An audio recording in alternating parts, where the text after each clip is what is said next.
ดี๋ยวป่ายังว่าถึงแล้วตัวนี้ถึงแล้วอุ้ยทีเจดึงขึ้นทีเจประคองอุ้ยเรียบร้อยตัวนี้เรียบร้อยอุ้ยหากันมาแต่ยามปลาคอนี่แหละปลาคอใหญ่คือสิใหญ่เลยเนาะวางตำให้อยู่หากินอันนี้บ่ได้เข้าป่าเลยหลังจากไปหาหน่อไม้กะบ่ได้ลงคลิป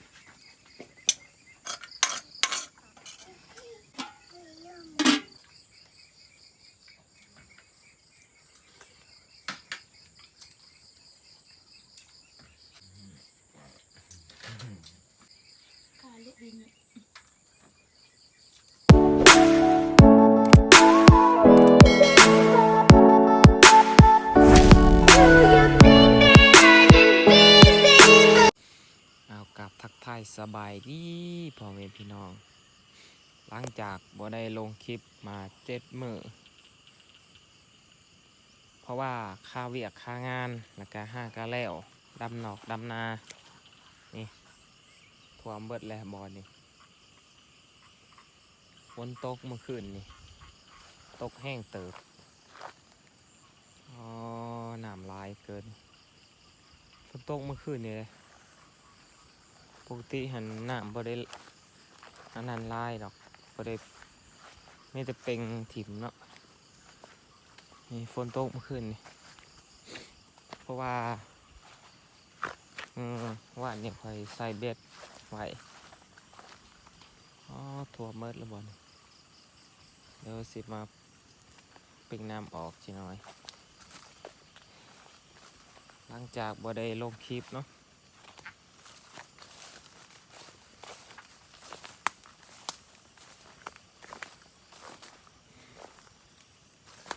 มันจะเป็นน้องไปใส่เบ็ดไว้เมื่อวานเมื่อวานบ่ช่วงสิถือดอกเพราะว่าปลาซิวลายปลาซิวและสิกินเหยื่ออุ้ยเรียบร้อยตัวนี้เรียบร้อยเอาขึ้นมาได้บนถือตัวเดียวพยายามไปซีลังถือตัวเดียวเลยแน่โอเคมาแล้วปลายังวะปลาดุกบ่ปลาดุกเดี๋ยวปลายังวะถึงแล้วตัวนี้ถึงแล้วอุ้ยทีเจดึงขึ้นทีเจปลาคอใหญ่เห็นบ่มาแล้วคิดว่าป่ายังว่ามันดึงโอ้ยมาแล้วตัวใหญ่เลยทีเจ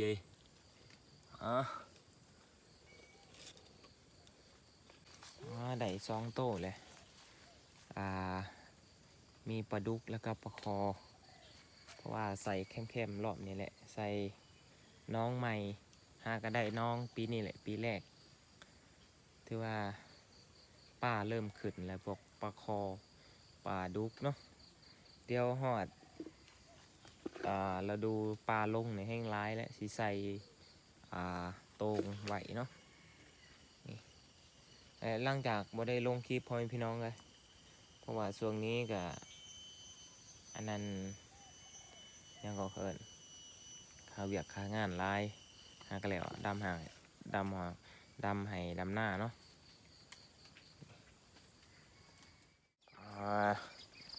ก็มาแต่ยามถือว่าได้ปลาคอตัวหนึ่งแล้วก็ปลาดุกตัวหนึ่งเนาะแต่ว่าสิเห็ดกินปลาดุกปลาคอนี่แหละปลาคอใหญ่คือสิใหญ่เลยเนาะ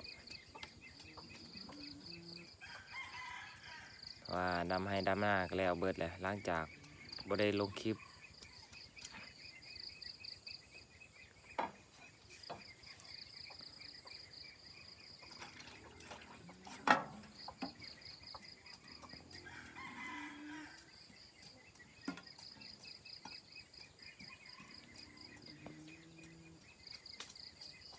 ได้กินนี่แกงบ่เลย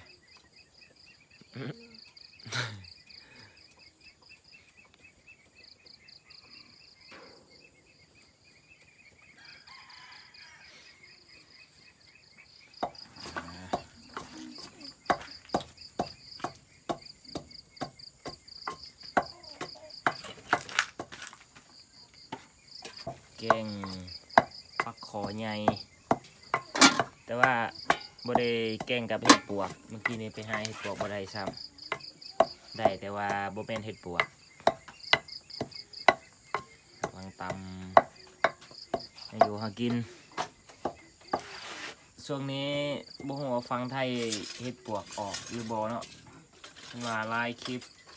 ก็ออกเข้าป่าไปหาเห็ด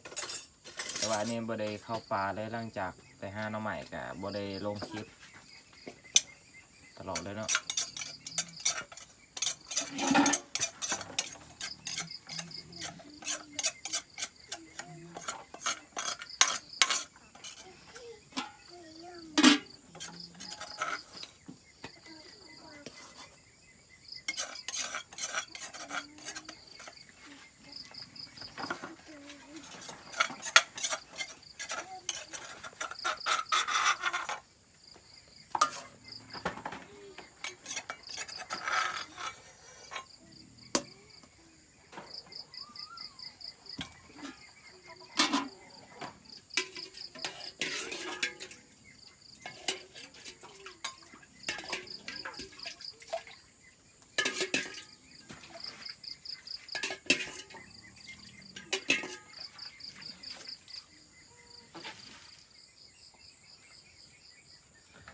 กินข้าวเลยพี่น้องหลังจากกินแล้วแกงปลาคอใหญ่ถึงเบ็ด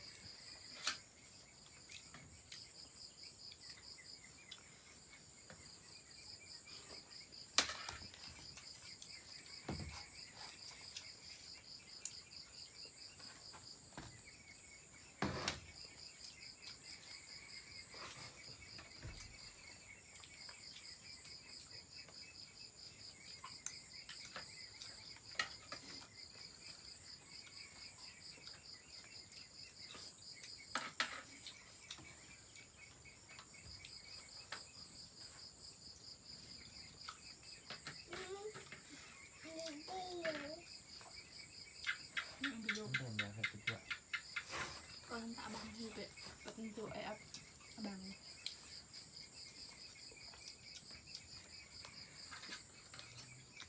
Ban teh sahabat, don teh lihat salah ini. Sahabat. Yang kita abang yang kau lah.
Con trai tội lỗi.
นี้จะเจาะช่องระให้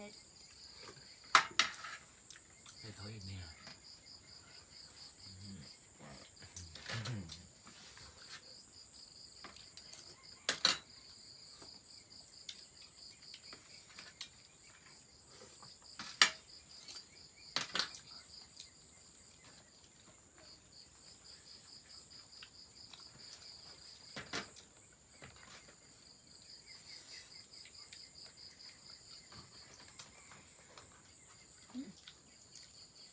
ว่าเลย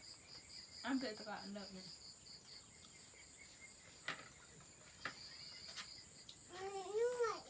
เพราะว่าไม่ได้ไงเรา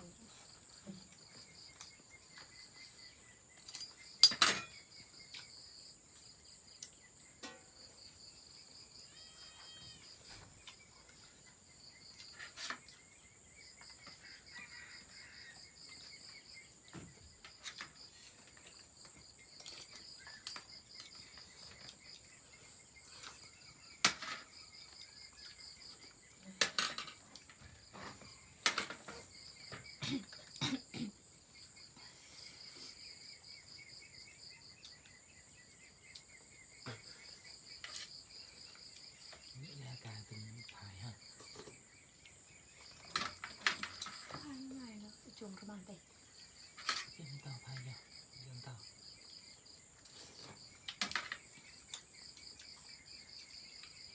การเลือกดิน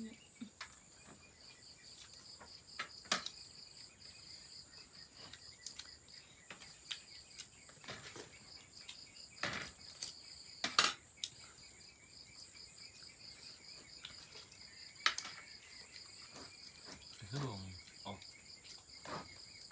สู้มันจะสู้ผมจากกันเนี่ยปังแล้วเนี่ยสู้